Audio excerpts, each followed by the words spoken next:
Bayangin, kamu lagi pakai Google Map. Tujuanmu jelas, jalannya kelihatan mulus, tidak macet, tidak muter jauh. Masalahnya cuma satu, petanya yang salah. Kamu jalan makin jauh, makin yakin karena arah yang konsisten. Padahal sejak awal, kamu sudah salah jalur. Itu persis yang terjadi saat kita kena kerancuan berpikir. Bukan karena kita tidak mikir, tetapi karena cara mikirnya yang salah arah. Dan kita itu tidak pernah sadar. Nah, dalam kajian logika ataupun kajian psikologi, kerancuan berpikir adalah kesalahan penalaran. Argumennya yang terlihat sistematis, bahasanya yang meyakinkan, tetapi korelasi antara premis dan kesimpulan itu tidak valid.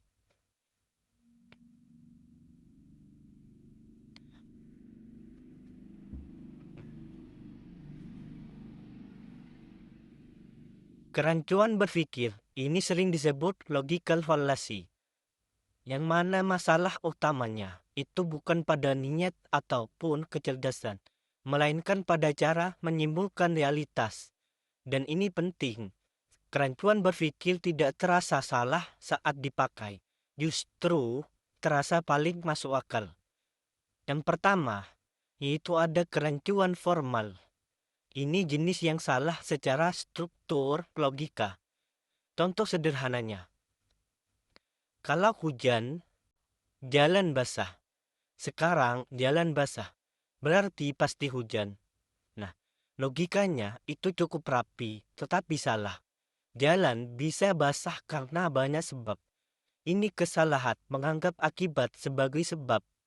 Nah, yang kedua, yaitu ada kerancuan informal. Jenis ini lebih sering muncul di kehidupan sehari-hari. Yang pertama, yaitu ada ad hominem, yaitu menyerang orangnya bukan argumennya.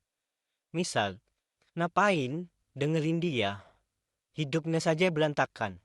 Nah, yang kedua, yaitu ada false dilemma, seolah cuma ada dua pilihan, seperti kalau kamu tidak sepemikiran, berarti kamu melawan. Yang ketiga, yaitu ada appeal to authority. Sesuatu dianggap benar karena yang ngomong itu tokoh yang terkenal ataupun mempunyai popularitas. Bukan karena argumennya yang diuji. Ini paling sering viral karena terdengar tegas dan juga simpel. Nah, yang ketiga, itu ada kerancuan kognitif. Ini datang dari cara kerja otak. Semisal, confirmation bias. Kita hanya menerima informasi yang mendukung keyakinan sendiri. Yang kedua, yaitu ada over generalization. Satu kejadian itu dijadikan kesimpulan hidup. Ini bukan soal logika buku, tapi soal psikologi manusia. Contoh yang relates,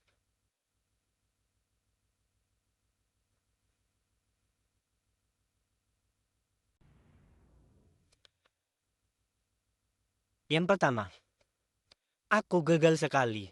Berarti aku memang tidak berbakat. Ini bukan fakta. Ini adalah distorsi kognitif.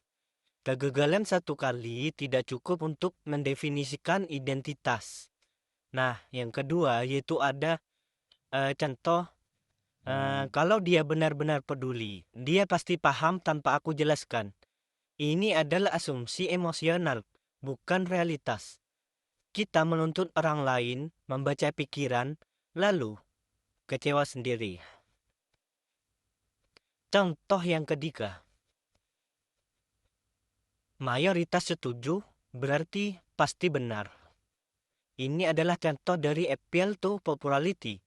Banyak yang percaya tidak selalu berarti benar. Sejarah sudah berkali-kali membuktikan itu.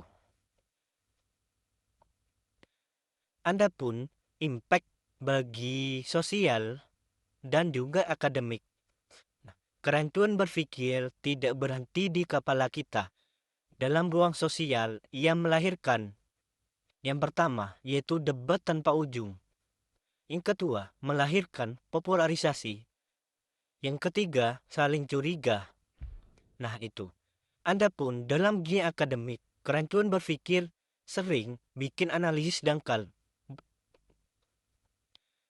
Kesimpulan diambil dulu, argumennya menyusul.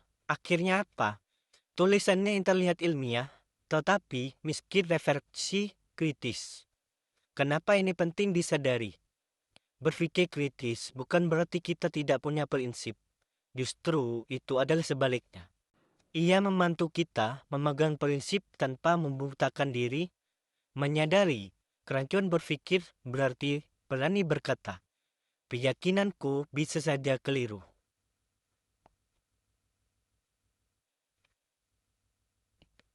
Dan itu bukan kelemahan intelektual, tetapi suatu kedewasaan berpikir. Kerancuan berpikir itu seperti peta yang salah. Semakin lama dipakai, tanpa dicek, semakin jauh kita tersesat. Jadi sebelum yakin penuh pada satu kesimpulan, coba berhenti sebentar dan evaluasi.